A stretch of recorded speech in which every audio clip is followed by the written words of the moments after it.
Cheque bounce होने पर शुरू में कोई अपराध नहीं बनता, न ही संबंधित व्यक्ति आरोपी माना जाता है। जब चेक बाउंस होता है तो बैंक की ओर से एक डिसनर स्लिप या मेमो जारी किया जाता है, जिसमें चेक बाउंस होने का कारण लिखा होता है, जैसे कि खाते में पर्याप्त राशि न होना या खाता बंद हो जाना। इस मेमो की तारीख से अगले दिन से 30 दिन के भीतर लीगल नोटिस भेजा जा सकता है। यह नोटिस रजिस्टर्ड पोस्ट या स्पीड पोस्ट द्वारा भेजा जाता है। अगर नोटिस रिसीव नहीं होता, दरवाजा बंद मिलता है या प्राप्तकर्ता लेने से इनकार करता है, तब भी यह माना जाता है कि नोटिस भेजा गया। उसके बाद नोटिस भेजने की तारीख से 15 दिन का इंतजार करना होता है ताकि चेक जारी करने वाला भुगतान कर सके। अगर वह 15 दिन में भुगतान नहीं करता है तो नोटिस भेजे जाने के 30 दिन के भीतर कोर्ट में केस फाइल किया जा सकता है।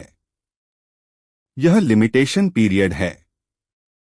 मुकदमा मजिस्ट्रेट की अदालत में दाखिल होता है। पहले दिन शिकायतकर्ता और उनके वकील अदालत में होते हैं। वे शिकायत की कॉपी, लीगल नोटिस, बैंक द्वारा जारी किया गया मेमो, चेक की कॉपी, प्रूफ ऑफ सर्विस, डाक विभाग की रसीद और कोई अन्य साक्ष्य जैसे एग्रीमेंट, व्हाट्सएप चैट, ईमेल आदि कोर्ट में जमा करते हैं। अदालत यह जांच करती है कि कानूनी प्रक्रिया जैसे नोटिस भेजने की समय सीमा और केस फाइल करने की समय सीमा का पालन हुआ है या नहीं। सब सही पाए जाने पर कोर्ट आरोपी के खिलाफ समन जारी करता है। इसके बाद आरोपी को समन के जरिए अगली तारीख पर अदालत में पेश होने का निर्देश मिलता है। पहली तारीख पर आरोपी बिना वकील या जमानती के खुद पेश हो सकता है। यदि वह चाहता है तो अगली तारीख पर वकील और जमानती के साथ पेश हो सकता है। चूंकि यह जमानती अपराध होता है, इसलिए बेल एप्लीकेशन देने की जरूरत नहीं होती, केवल बेल बॉन्ड और जमानती की जानकारी देना पर्याप्त होता है। जमानती कोई भी हो सकता है, परिवार का सदस्य, मित्र या पड़ोसी।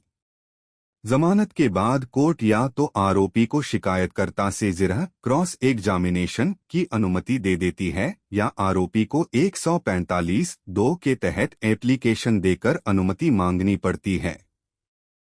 इसके बाद शिकायतकर्ता और उनके गवाहों का क्रॉस एग्जामिनेशन होता है। इस दौरान आरोपी द्वारा प्रस्तुत दस्तावेज जैसे व्हाट्सएप चैट, पूर्व के केस आदि को प्रदर्शित करके सवाल पूछे जा सकते हैं। जब शिकायतकर्ता पक्ष का एविडेंस समाप्त हो जाता है, तब आरोपी से उसके 313 सीआरपीसी के अंतर्गत बयान लिए जाते हैं, जिसमें वह अपने पक्ष में खुलकर सफाई देता है। इसके बाद अगर आरोपी चाहे तो 315 के तहत स्वयं गवाही देने के लिए कोर्ट से अनुमति मांग सकता है और शपथ लेकर अपना पक्ष रख सकता है। आरोपी का क्रॉस एग्जामिनेशन शिकायतकर्ता के वकील द्वारा किया जाता है। यदि आरोपी के पास अपने पक्ष में गवाह हैं, तो उनकी सूची कोर्ट में दी जाती है। यदि कुछ गवाह या दस्तावेज उसके नियंत्रण में नहीं हैं, तो 311 सीआरपीसी के तहत कोर्ट से अनुरोध किया जाता है कि उन्हें बुलाया जाए। संबंधित खर्च आरोपी को वहन करना होता है। दोनों पक्षों की गवाही पूरी होने के बाद अंतिम बहस, फाइनल आर्गुमेंट होती है। दोनों पक्ष मौखिक बहस करते हैं और चाहे तो लिखित बहस, रिटन आर्गुमेंट भी कोर्ट में दे सकते हैं। इसकी एक प्रति दूसरी पार्टी को देना अनिवार्य होता है। बहस के बाद मामला निर्णय के लिए सुरक्षित रख लिया जाता है। फिर निर्णय, जजमेंट के दिन अदालत यह तय करती है कि आरोपी दोषी है या नहीं। यदि दोषी ठहराया जाता है तो सजा की अवधि तय करने के लिए अगली तारीख दी जाती है। अधिकतम सजा 2 वर्ष या चेक राशि का 2 गुना जुर्माना हो सकता है। सजा की मात्रा तय करते समय आरोपी के सामाजिक, पारिवारिक और आर्थिक हालात को ध्यान में रखा जाता है। फिर अदालत सजा सुनाती है और इसके बाद आरोपी चाहे तो अपील कर सकता है।